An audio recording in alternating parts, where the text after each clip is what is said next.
అసలు కుజదోషం అంటే ఏంటి, ఎలా తెలుసుకోవాలి, దీనికి ఏమైనా నివారణ ఉంటుందా? ఇది ఒక పెద్ద సబ్జెక్ట్ అండి. అసలు జ్యోతిషాస్త్రంలో ఏల్నాడు శని తర్వాత కుజదోషానికి ఎక్కువ ఇంపార్టెన్స్ ఉంది. చాలా గొప్ప సబ్జెక్ట్ ఇప్పుడు మనం మాట్లాడుతున్నాము. ఇది పెళ్లి విషయానికి వస్తే కుజదోషం ఉంది, కుజదోషం ఉన్న పిల్లవాడిని చేసుకోవాలి, కుజదోషం ఉన్న అమ్మాయిని చేసుకోవాలి, అత్తగారికి ప్రాబ్లం, మామగారికి ప్రాబ్లం, ఇవన్నీ ఒక అపోహ మార్కెట్లో నడుస్తుంది. కుజదోషం ఉన్న వాడిని పెళ్లి చేసుకుంటే వాళ్ళ అత్తగారు మామగారు చనిపోవడం, లేదా కుజదోషం ఉన్న అమ్మాయిని పెళ్లి చేసుకుంటే అత్తగారు మామగారు చనిపోవడం, ఇది నమ్మకండి, ఇది అపోహ. దీనికి శాస్త్రమైనటువంటి ఎవిడెన్సే లేదు. This the hook of subject అనమాట. అసలు కుజదేశం అంటే ఏంటిది? జ్యోతిషాస్త్రంలో కుజుడు మంగళకారకుడు, మంగళగ్రహం. మంగళం అంటే ఏముంది? అద్భుతమే కదా. అమంగళం లేదు కదా, అక్కడ మంగళమే కదా. శక్తి, ఆవేశం, ధైర్యానికి ప్రతీకగా ఉన్నవాడు కుజుడు. ఈ గ్రహం కొన్ని స్థానాల్లో ఉంటే దానికి కుజదోషం, మాంగళిక దోషం అంటారు. మాంగళిక దోషం కాదు, మాంగళిక ప్రభావం. సరే, కుజదోషం ఎప్పుడు వస్తుంది?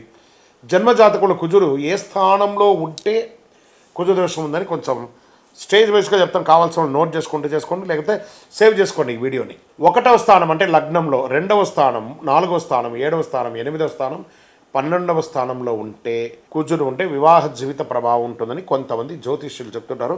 ఆలస్యం అవుతుంది కానీ ఖచ్చితంగా అవుతుంది. కుజదోషం వల్ల ఏం జరుగుతుంది అని అంటే, జ్యోతిష్య విశ్లేషణ ప్రకారము బాగా డెప్త్గా చూస్తే వివాహం కాస్త ఆలస్యం అయ్యే అవకాశాలు ఉంటుంది. దాంపత్యాల్లో తగాదలు, సంతానం యొక్క కొంచెం ఆలస్యం అవ్వడం, ఆవేశంగా ఒకరికొకరు భర్త భార్య మీద డామినేటింగ్ చేసేది. కానీ ప్రతి జాతకంలో ఒకేలాగా ఉండదు. వాళ్ళ పుట్టినటువంటి లగ్నాన్ని బట్టి కూడా చాలా మార్పులు వచ్చేస్తూ ఉంటాయి. మీ జాతకంలో కుజదోషం ఉందా లేదా ఎలా తెలుసుకోవాలి? మీ జాతక చార్ట్ ముందు ఫస్ట్ మొత్తం అనలైజ్గా పూర్తిగా చూసిన తర్వాత వివాహానికి ముందు చూడడం చాలా మంచిది. అందులో కుజుడు ఏ ఇంట్లో ఉండాలో చూడాలి ఫస్ట్. ఆపై చెప్పిన స్థానాలు ఉంటే నేను పైన చెప్పాను కదా, ఈ స్థానాలు ఉంటాయి, ఆ స్థానాల్లో ఉంటే కుజదోషం ఉన్నట్టు కాస్త జాగ్రత్త పడండి. అయితే ఇతర గ్రహస్థితులు అన్నింటినీ దృష్టిలో పెట్టుకుని ఈ దోషం తగ్గిపోయే అవకాశాలు కూడా ఎక్కువగా ఉన్నాయి. మరి కుజదోష నివారణకి ఏం చేయాలి? పరిహారం: మంగళవారం రోజున మంగళగ్రహ పూజ చేయడం, సుబ్రహ్మణ్య ఆరాధన చేయడం, నాగదేవత ప్రార్థన చేయడం, సుబ్రహ్మణ్య స్వామికి కావడి లాంటిది చేయడం, అమ్మవారికి కుంకుమార్చన చేయడం, మంగళవారం రోజున ఎర్ర వస్త్రాలు దానం ఇవ్వడం, ఆహారాలు ఇవ్వడము చక్కగా. కుజదోషం అనేది భయపడాల్సిన విషయం కాదు. జ్యోతిషాస్త్రంలో ఒక గ్రహస్థితి మాత్రమే. సరైన పరిహారాలు చేస్తే జీవితంలో శుభ ఫలితాలని చాలా ఎక్కువ పొందుతారు. సరే, ఇప్పుడు కుజదోషం నిజమా లేదా ఇది అపోహన? అదొక సబ్జెక్ట్ తెలుసుకుందాం. ఫస్ట్, కుజదోషం ఎందుకు భయపడుతున్నారు అసలు? కుజుడు అంటే మంగళ గ్రహం. ఈ గ్రహం శక్తి, ఆవేశం తీయడానికి ప్రతిగా ఉంటారు. జాతకంలో కొన్ని స్థానాల్లో కుజుడు ఉంటే దానికి కుజదోషం అంటారు. ఈ దోషం వల్ల వివాహ జీవితంలో సమస్యలు రావచ్చు, కానీ కొంతమందికి నమ్మకం మాత్రమే, కానీ ఇది నిజం కాదు. ఒక ముఖ్యమైన సత్యం బాగా చెప్తా వినండి. ప్రతి కుజదోషం ప్రమాదకరం కాదు. చాలా సందర్భాల్లో ఇతర గ్రహస్థితులు ఈ దోషాన్ని తగ్గిస్తాయి. అందుకే అనుభవం ఉన్న జ్యోతిష్కుడి దగ్గర సంప్రదించండి. మొత్తం జాతకాన్ని చూసే నిర్ణయం తీసుకోకండి. వారి దగ్గర సంప్రదించి వారు చెప్పే విషయాలను బట్టి ఏ స్థానంలో ఉన్నామో తెలుసుకొని జ్యోతిష్యులను సంప్రదించి కుజదోషాన్ని గురించి మాట్లాడండి. కుజదోషం ఎప్పుడు తగ్గిపోతుంది అని చూద్దామా? ఇద్దరికి కుజదోషం ఉంటే తగ్గిపోతుంది.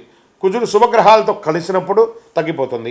కొన్ని ప్రత్యేక రాశుల్లో ఉన్నప్పుడు తగ్గిపోతుంది. వివాహం తర్వాత ప్రభావం ఖచ్చితంగా తగ్గిపోతుంది. ఇక జ్యోతిషాస్త్రంలో ఒక అద్భుతమైనటువంటి ఒక మెసేజ్గా ఈ కుజదోషం గురించి చెప్పడం జరుగుతుంది. కుజదోషం అంటే జీవితం నాశనం అవుతుందని కాదు, అది ఒక గ్రహస్థితి మాత్రమే. సరైన పరిహారాలు సరైన జాతకంలో సమీక్షతో ఈ దోష ప్రభావాన్ని తొలగించుకోవచ్చు. మీరు ఏ విధమైనటువంటి ఎలా తగ్గించుకోవాలంటే మీ యొక్క గురువుల్ని సంప్రదించి వారి దగ్గర మీ జాతకాన్ని చూపించుకొని తప్పించుకోవచ్చు చక్కగా. ఇంకా కుజదోషం ఉన్నవారు ఎవరిని పెళ్లి చేసుకోవాలి? ఇది ఒక పెద్ద ప్రశ్న అండి. కుజదోషం ఉన్నవాళ్ళు కుజదోషం ఉన్న వాళ్ళని వివాహం చేసుకోవచ్చు, మంచిది. ఇలా చేస్తే దోష ప్రభావం తగ్గుతుంది అంటారు. నంబర్ 1. నంబర్ 2, బలమైన గురుగ్రహం ఉన్న జాతకాన్ని చూసుకొని కుజ ప్రభావాన్ని తగ్గించుకుంటుంది. అలాంటి వాళ్ళతో కూడా వివాహం జరిపించుకోవచ్చు. శుభయోగాలు ఉన్న జాతకం కుజదోష ప్రభావం తగ్గే అవకాశం ఉన్న జాతకంలో శుభయోగాలు ఉన్నాయి.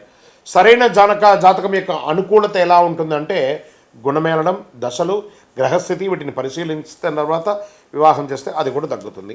కేవలం కుజదోషం చేసి కుజదోషం ఉన్న అమ్మాయి పెళ్లి చేసుకోకూడదని అపోహకు రాకండి. వాళ్ళ శక్తి ఎంత గొప్ప తెలుసా? వాళ్ళ లీడర్స్ చాలా అద్భుతంగా ఉంటారు. వాళ్ళు ఉన్న చోటంతా కూడా చాలా గొప్పగా సాధించగలిగిన వాళ్ళుగా ఉంటారు. కాబట్టి ఇది చాలా మంచిది. కుజదోషం అనేది చెడు కాదు, చాలా విశేషమైనది.